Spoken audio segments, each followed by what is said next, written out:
Et donc ceci m'amène en réalité, eu égard à notre fonctionnement, à poser une question ou bien à attirer notre attention sur un concept ou une notion qui est souvent ignorée ou en tout cas oubliée par les Africains. C'est la notion du danger. Voilà, la notion du danger. Qu'est-ce que le danger? Est-ce que les Africains sont conscients du danger qui les guette? Est-ce que nous sommes conscients en tant que peuple que nous sommes, avec tout ce qui se passe, en train de tendre vers la disparition? Ou bien croyons-nous tout simplement que, bon, puisque maintenant on est passé de 850 millions d'Africains à 1 milliard, donc bon, voilà, rien ne nous menace, il n'y a pas de menace qui pèse sur nous. Autrement dit, il y a des gens par exemple qui nous disent, bon, écoutez, nous on est en Europe, de toute façon on y est et on y restera.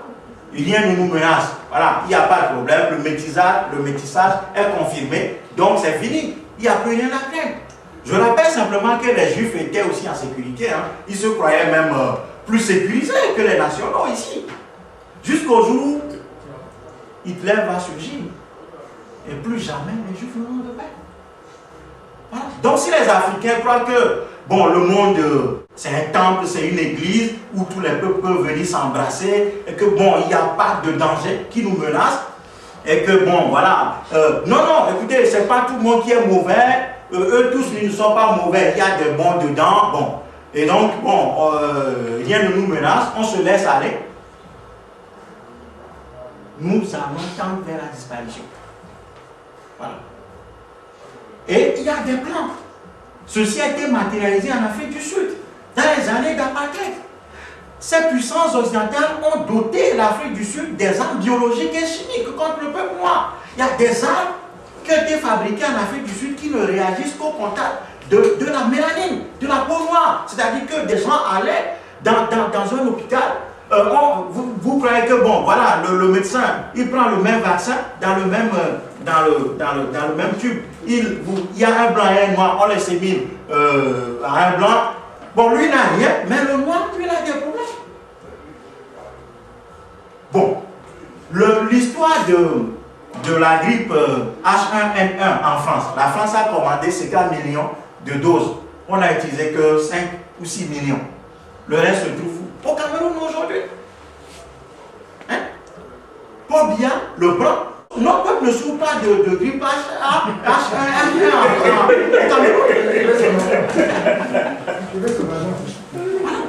On le prend et on paie au laboratoire. Et bon, maintenant on va bonbonner. On dit bon, on veut, il y a un vaccin, bon, on veut vacciner la population. Les vieux, bon, on ne sait rien. Nos universités, il n'y a pas de laboratoire, on va rien tester, on vient. Bon, les gens croient que, bon, on dit, ah, ce vaccin, bon, ça soigne les reins, ça soigne les trucs. Les vieux, bon, ils viennent, on les vaccine, les gars, ils prennent des maladies. Voilà. Donc, nous tendons vers l'extermination. Les gens là sont en train, dans leur fonctionnement, de nous exterminer. Ils sont en train de nous exterminer. Le simple fait même qu'on est au pouvoir en Afrique, des gens comme Fonya Simbe, Paul Biya, Bozizé, Ouattara aujourd'hui, des gens du CNT, etc. Toute cette bande de Raka et toute cette... ce laquelle, ça montre effectivement que ces gens-là ont en tête de nous exterminer. Voilà. Donc, le danger, qu'est-ce que c'est? Le danger, c'est ce qui menace l'intégrité physique d'un homme ou d'une société. Qui menace à la fois l'intégrité physique, mais aussi l'intégrité psychologique des sociétés. Donc, il y a tout un national qui est là, qui nous déstabilise mentalement, qui nous programme contre nous-mêmes. Et ceux qui ont créé le dispositif, qui ont renforcé le dispositif scolaire, l'ont bien dit que leur vocation, leur envie, leur décision, c'est de faire en Afrique, c'est d'ériger en Afrique une classe de collaborateurs qui va contribuer à l'exploitation de l'Afrique. Voilà. Et l'observation empirique montre effectivement que plus les Africains progressent dans ce circuit scolaire, hein, dans ce canal scolaire, plus ils sont idiots, plus ils s'abêtissent, plus ils ont envie, hein, de violer l'Afrique, hein, et de faire de l'Afrique, de plaquer un modèle, hein, qui serait le modèle qu'ils ont appris à l'école, hein, sur le terrain africain, ce qui ne marche pas, puisque les sociétés ne sont pas les mêmes, elles ne sont pas confrontées aux mêmes réalités. Voilà, puisque le développement, en réalité, se fait avec les outils du milieu. Voilà, on n'a pas les mêmes populations, on n'a pas les mêmes contraintes, on n'a pas la même vision du monde. Et donc, plus les Africains vont évoluer dans ce système scolaire, plus ils seront abêtis et plus ils chercheront à détruire la société africaine dans sa quintessence même. Voilà. Et donc, aujourd'hui, le danger qui pèse sur nous est de plusieurs ordres. Il y a le danger immédiat qu'on voit en tout cas, c'est ce type d'intervention militaire. Où, bon, voilà, on peut arriver dans un pays sous prétexte d'apporter la démocratie et les droits de l'homme, bombarder la population, assassiner les dirigeants qui ne correspondent pas au profil qu'on veut, et détruire les infrastructures, retarder ainsi, hein, tout ce qui a été fait, hein, faire en sorte qu'il n'y ait pas de modèle surtout, voilà, qu'il n'y ait pas de modèle endogène en Afrique qui puisse inspirer les Africains. Voilà, il faut toujours qu'ils se réfèrent à des modèles exogènes. Voilà, ça c'est le danger que tout le monde voit de façon évidente. Encore que là, il y a certains Africains qui pensent que c'est une chance pour l'Afrique d'avoir aujourd'hui ces interventions militaires. C'est ainsi qu'on a pu voir ce qui est une aberration extraordinaire, des manifestations de réjouissance dans les rues, hein, que ce soit en Occident ou en Afrique même, où les gens montraient effectivement qu'ils accueillaient à bras ouverts les libérateurs, hein, que sont la France, l'ONU et le dispositif de l'OTAN aujourd'hui qui leur permettent d'aller attaquer les pays africains. Quand un peuple en arrive à acclamer ses bourreaux, à les élever au rang de libérateurs, ça veut dire que psychologiquement, il y a quelque chose qui ne va pas. Voilà. Ça veut dire que psychologiquement, il y a quelque chose qui ne va pas. Bon. Donc, outre ce danger, il y a ce que je viens de mentionner, qui est le danger, par exemple, sur le plan sanitaire, sur le plan de santé, où on nous apporte des vaccins, hein, des trucs de tous ordres, on ne sait pas. Bon, on est là, on va seulement se faire vacciner. Nous ne savons pas. Bon.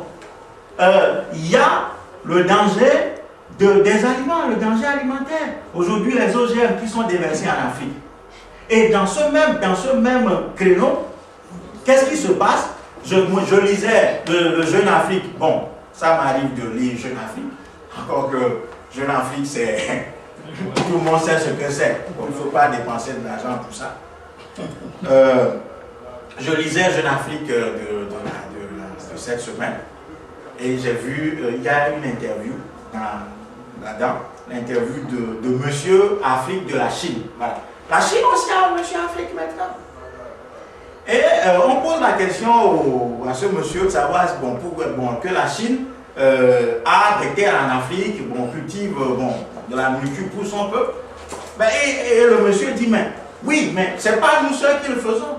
Les Occidentaux aussi le font. Ils ont 30 millions d'hectares en Afrique qu'ils cultivent pour les agrocarburants. Voilà. Donc, non seulement on nous apporte des produits intoxiqués, hein, je me souviens que, comment il s'appelle, l'ange Félix Patassé, paix à son âme, demandait d'ailleurs dans les années 90, hein, au moment de la crise de la vache folle, hein, quand on enterrait, on creusait des trous pour enterrer la viande de la vache folle et les poulets à la dioxine, ben, lui disait à Centrafrique que non, il faut qu'on apporte ça aux Centrafricains parce que ici ça ne tue pas. Il suffit de bien préparer ça. Et bon, nous on mange ça, ça ne tue pas. Donc ça veut dire que hein, nous sommes exposés à toutes sortes de choses. Ce que les autres ne veulent pas manger, nous on le prend. On le prend, cadeau. Bon. Bon, on vient de parler, vous venez de voir le film sur le Congo. Il y a un film de Thierry Michel qui est Katanga Business. Peut-être que certains l'ont vu ici. Vous avez vu? Il y a un jeune Chinois qui était parti se cacher dans la cabane avec des tonnes, enfin des kilos de coltan. Vous dites, mais c'est hallucinant quoi. Le coltan. Mais tout le monde peut venir le prendre comme ça en fait. C'est hallucinant. Donc nous sommes dans notre environnement, nous ne maîtrisons rien du tout. Voilà, nous ne maîtrisons rien du tout. Des gens peuvent venir prendre ce qu'ils veulent en Afrique. On est là. Hein? Ils prennent nos matières premières stratégiques. On est là, on dort. On ne sait pas ce qui se passe. Hein? C'est dangereux. C'est dangereux. Hein? Le danger en réalité, comme il s'agit de quelque chose qui menace l'intégrité physique et psychologique d'une société ou d'une personne, normalement, les animaux sauvages même ont ce qu'on appelle l'instinct de survie. Voilà, ils ont l'instinct de survie. À l'observation, les Africains n'ont même plus l'instinct de survie. C'est que ce que les animaux sauvages ont, le système colonial a réussi à extirper cela de notre vie. Ça veut dire quoi? Ça veut dire que face à un danger, qu'est-ce qui se passe? Il y a certains animaux qui ont développé des tactiques de survie.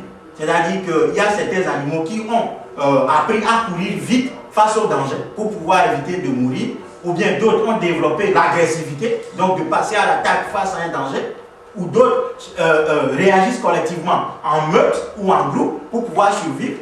Hein? Les loups et les hyènes, par exemple, chassent en meute et en groupe. Bon, non. Nous, Africains, quand on voit un Africain avoir... on s'en fout. Ça veut dire que nous n'avons même plus la capacité de défendre nos vies, de défendre notre vie collectivement. Hein? C'est-à-dire l'instinct animal, ce qui est la base même de la vie animale, le dispositif colonial a réussi à extraire ça des Africains. Voilà. Et donc, face au danger, qu'est-ce qu'on fait? Il y a certains Africains qui, tout en sachant ou bien n'étant pas conscients qu'il s'agit du danger, ils acclament le danger, ils sont contents. On est content de nous faire humilier, de nous faire traiter de toutes les façons humiliantes possibles. Et il y a des gens qui sont d'accord. Voilà, il y a une catégorie d'Africains qui acclament nos bourreaux, qui les soutiennent contre nous. Voilà. Et donc, effectivement, face à ça, lorsqu'une société arrive à perdre l'instinct de survie, eh bien, la menace de la disparition est à nos portes. Voilà. Elle est à nos portes. Donc aujourd'hui, nous qui avons compris un tout petit peu, nous devons nous mobiliser. Nous devons nous mobiliser tout d'abord pour apprendre notre histoire. Nous devons apprendre notre histoire. La vraie version de l'histoire africaine. Celle que nous avons apprise à l'école, ce n'est pas l'histoire africaine. C'est l'histoire des vainqueurs. C'est l'histoire de ceux qui nous ont vaincus. C'est eux, c'est leur version. Voilà. Nous devons redécouvrir notre histoire. Nous devons redécouvrir notre histoire. Il y a des auteurs africains qui ont essayé, même Cheikh Anta Diop disait qu'il n'a essayé que d'approcher la vraie version de l'histoire africaine. Nous devons continuer à chercher, approfondir le travail de Cheikh Anta Diop, approfondir le travail de quelqu'un comme Djibril Tamsir Niang, voilà, des historiens africains. Nous devons essayer de redécouvrir notre histoire. Et ce n'est qu'à partir de la redécouverte de notre histoire que nous serons en mesure de savoir où nous en sommes et quels sont les outils dont nous avons besoin pour pouvoir rebâtir l'Afrique et définitivement la protéger. Parce que quand on tient à quelque chose, on le défend. Voilà. Vous ne pouvez pas rêver de la renaissance africaine, de la reconstruction de l'Afrique en oubliant ou bien en ignorant, ou bien en faisant l'impasse sur le dispositif de la défense. Voilà, nous devons penser à bâtir une armée forte en Afrique, qui sera dotée des armes de destruction massive les plus terrifiantes au monde. Voilà, parce que ceux qui ont les armes les plus terribles, c'est eux qui survivent. C'est eux qui survivent. Et lorsqu'ils sont en crise, eh bien, ils vont chercher la solution chez les autres en allant les terroriser, en allant leur voler leurs richesses avec les armes qu'ils ont.